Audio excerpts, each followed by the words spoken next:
अस्सलाम वालेकुम nursery class. आज आपने उर्दू का पेज नंबर 8 जो है वो फुल उसकी रीडिंग करनी है।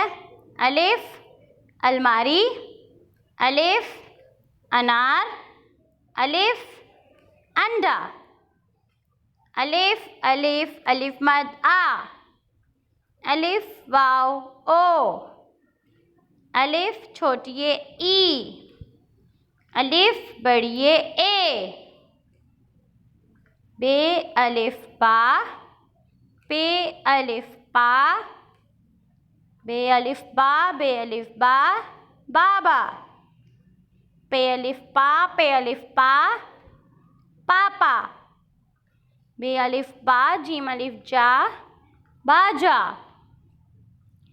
ते अलिफ ता, रे अलिफ रा, तारा। आज लास्ट लाइन की रीडिंग है।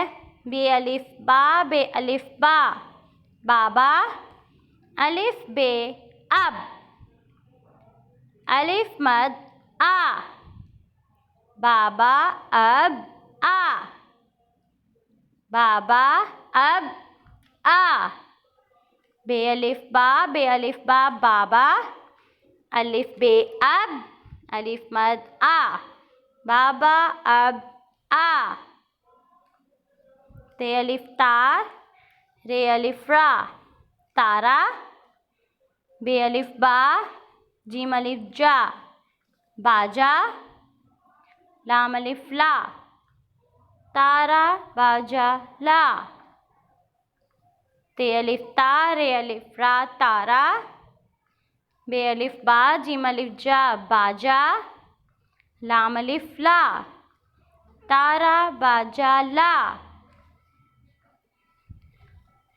बाबा अब आ, तारा बाजा ला। अब आपने इसको अच्छे से लर्न करना है। अल्लाह हाफिज़।